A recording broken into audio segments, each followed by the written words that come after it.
Oke, bismillahirrahmanirrahim. Assalamualaikum warahmatullahi wabarakatuh. Hari ini kita coba bahas tentang anak yang sudah usianya di atas 15 tahun. Jadi situasinya begini, teman-teman. Anak usia 15 tahun itu adalah di mana mereka sudah masuk ke fase, kalau menurut Ibnu Qayyim itu fase pemuda, syabab, usia balik sampai usia 40. Nanti 40 tahun ke atas itu adalah sudah masuk dewasa. Nah, apa yang diharapkan dari anak yang sudah jadi pemuda ini? Tentunya mereka sudah akil dan balik. Akil itu adalah dewasa secara akal, dan balik adalah dewasa secara tubuh, fisik. Jadi tubuhnya itu sudah dewasa secara fisik, artinya secara reproduksi pun sudah siap gitu untuk nikah. Dan akil itu adalah akalnya udah siap, akalnya tuh udah bisa menjaga dirinya dari kemaksiatan, dan akalnya tuh sudah bisa membawa badannya itu untuk senantiasa taat kepada Allah. Jadi akal itu adalah rem dari balik. Nah, kebanyakan kan anak-anak sekarang itu kan udah balik duluan tapi belum akil. Jadi nafsunya aja yang tinggi, gas gitu kan, tapi remnya nggak ada. Nah, itu pentingnya peran orang tua untuk mengenalkan dan menanamkan persiapan akil balik sebelum usia 10 tahun. Sehingga ketika mereka sudah balik, akalnya sudah aktif duluan. Sehingga tidak muncul perdebatan-perdebatan tidak penting di dalam rumah tangga. Nah, bagaimana dengan kasus anak yang sudah usia di atas 15 tahun, tapi sudah mulai memberontak dengan orang tua? Nah, ini penting nih, ini penting. Kenapa? Karena kalau saya berguru dari guru saya belajar dari banyak guru parenting ya. Yang menarik adalah Bunda Eli Risman itu, beliau katakan bahwa kesalahan di antara banyak kesalahan itu karena orang tua itu tidak tegas maksudnya. Kenapa dibilang tegas? Karena tega sama tegas itu beda. Kalau kita tidak tega dengan anak cenderung akan jadi lemah. Kalau tidak kita tegas dengan anak itu cenderung akan jadi rusak.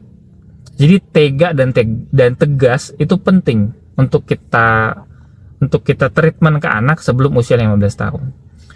Nah, bagaimana nih kalau ada yang sudah usia 16-17 tahun kemudian mulai ada sifat-sifat memberontak? Ya, kalau Abah Iksan, guru saya di aula di Bandung, dia sampaikan seperti ini. Anak itu wajib diurus oleh orang tua itu sampai dengan usia 15 tahun.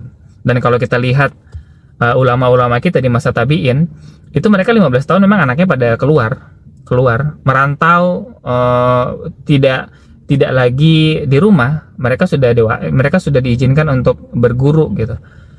Dan memang sejatinya kalau kita perhatikan anak-anak di usia 15 tahun itu sudah tidak lagi senternya tidak lagi di rumah. Mereka cenderung akan cari guru di luar, cenderung akan mencari dunianya di luar. Nah, itu usia 15 tahun. Tapi kalau bondingnya di rumah bagus, anak-anak ini akan tetap mencari referensinya itu tetap dari rumah. Baru kemudian mereka akan menilai yang ada di luar. Kalau bondingnya bagus sebelum usia 15 tahun. Masalahnya adalah kalau bonding antara orang tua dan anak tidak bagus sebelum 15 tahun, yang terjadi adalah anak setelah 15 tahun, dia akan memberontak di dalam rumah dan dia akan lebih mendengarkan orang yang ada di luar rumah. Bayangkan, kita pelihara anak dari umur 0 sampai 17 tahun. Kita pelihara nih. Tapi anak itu baru ketemu teman baru, ya, katakanlah misalnya dia ketemu teman yang istimewa bagi dia, taruhlah mungkin gebetan atau pacar, baru ketemu 1 bulan, dia lebih mendengarkan anak itu ketimbang kita orang tuanya. Kita sakit hati nggak? Dan itu banyak terjadi. Kenapa? Karena orang tua hanya sibuk memberikan apa yang anak mau, tapi otaknya kosong. Hati-hati, orang tua zaman sekarang itu cenderung jadi ATM-nya anak-anak. Anak-anak minta apa dikasih, anak-anak minta apa dikasih. Alasannya apa? Untuk menyenangkan anak-anak. Tapi dia lupa bahwa yang harusnya disenangkan itu kan bukan cuma fisiknya anak-anak, tapi juga ruhnya, jiwanya, dan juga isi kepala juga harus disenangkan, diinstal dengan hal-hal kebaikan. Nah, ini kebanyakan dilupakan oleh kebanyakan orang tua.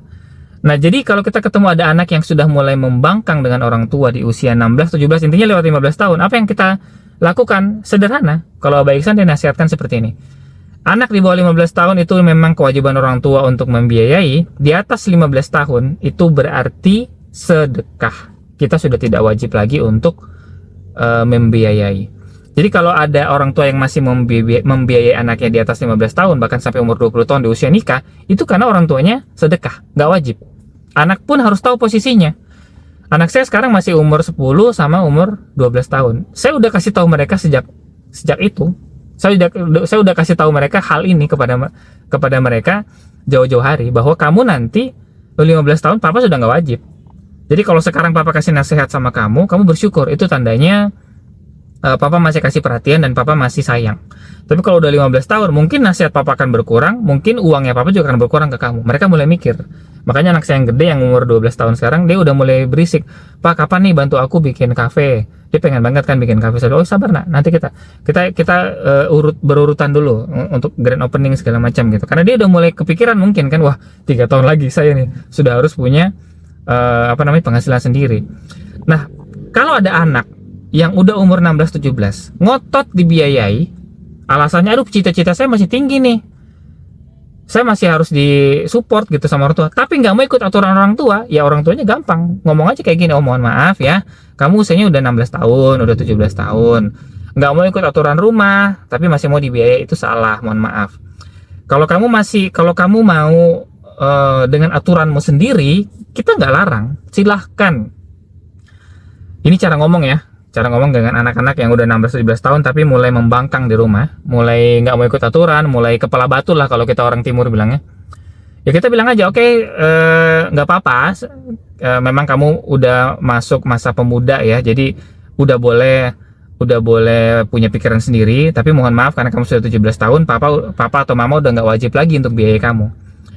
Kalau seandainya kamu tetap mau dengan aturanmu sendiri, jadi mulai hari ini mohon maaf, silahkan kamu keluar dari rumah ya, kamu cari kontrakan sendiri ya, motor papa tarik ya, laptop ditarik, baju-baju semua ditarik, bahkan tabungan yang ada di tabunganmu itu kan dari papa, tolong kembalikan. Jadi silakan kamu mulai hidup sendiri. Kalau perempuan saran saya dinikahkan saja ya. Kamu sudah punya pacar? Oh, kenapa pacaran? Tanya aja. Konsekuensi dari pacaran adalah menikah. Kalau dia berani pacaran, berarti dia udah siap menikah. Saran saya, nikahkan saja langsung. Dan saat itulah kita sebagai orang tua bebannya selesai. Bukan beban sih sebenarnya. Ya sebenarnya sih beban pikiran ya. Kalau kita tuh nggak bisa jaga anak kita sampai dengan aman gitu. Anak perempuan tuh kan aman kalau udah nikah gitu. Ya kalau mau merilis urusan hidup kita, ya lebih baik seperti itu. Karena estimasinya kan kalau misalnya anak kita udah 16-17 tahun, usia orang tuanya kan harusnya di usia 40 tahun ke atas, bisa jadi 44 atau 43. Usia 40 itu ke atas itu udah usia dewasa. Pikirannya itu udah penuh dengan hal-hal penting. Jangan lagi dibebankan dengan urusan-urusan yang tidak penting yang datang dari orang tidak penting. Itu kan bahaya. Bayangkan ada orang dewasa, sudah misalnya ada contoh kasus, misalnya ada ibu-ibu usianya 43 tahun, ibu ini pintar ya, kaya, terpelajar, terus memutuskan untuk pindah gitu. Terus anaknya nggak mau ikut pindah, dan anaknya ini remaja gitu, taruh umurnya 16-17 tahun. Kira-kira dengan ibu ini yang pintar ya, kaya, kemudian dengan pengalaman hidup yang begitu luar biasa, merumuskan untuk pindah, itu kan semua pertimbangannya kan matang ya. Terus tiba-tiba datang ada anak umur 17 tahun bilang nggak mau pindah. Penting nggak sih ibu ini dengerin si anak itu? Menurut saya nggak penting. Kenapa? Karena anak ini pertama tidak penting ya, dan mungkin juga belum tentu berguna buat si ibu, kecuali dia ada kontribusi ya, membantu di rumah segala macam. Kita kan nggak tahu, jangan sampai nggak ada kontribusi sama sekali gitu. Terus dia juga masih remaja ya kan, kemudian dia juga udah di atas 15 tahun, ibu juga tidak wajib lagi membiayai anak. Jadi jangan sampai membebani pikiran. Jadi ya tinggal dikatakan seperti itu saja. Ya kalau mau ikut aturan, silahkan, ayo gitu.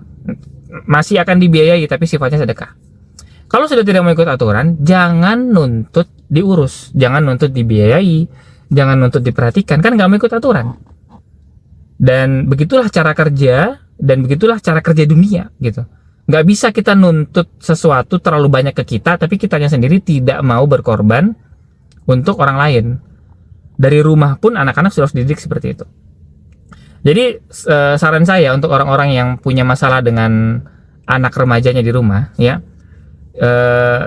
Tega itu penting, tegas itu penting, dan kita harus memahamkan kepada anak kita tentang posisi kita. Posisi orang tua itu adalah bertugas menjaga anak-anak itu dari api neraka. Kita memastikan anak-anak kita itu aman, jangan sampai rusak. Itu tugas orang tua. Nah, tugas anak harusnya juga tahu diri gitu. Tugas anak adalah mengikuti semua kebaikan yang diberikan oleh orang tua. Dan anak juga harus paham kalau sudah 15 tahun jangan nuntut aneh-aneh sama orang tua. Karena sifatnya setelah 15 tahun adalah sedekah. Jadi kalau pengen hal yang gede-gede, pengen hal yang macam-macam, harusnya minta dengan baik atau berusaha dengan sendiri. Saya pikir itu sih yang bisa saya sampaikan. Ini lagi nunggu anak-anak silat, jadi sambil gabut ya, kita bikin video singkat. Assalamualaikum.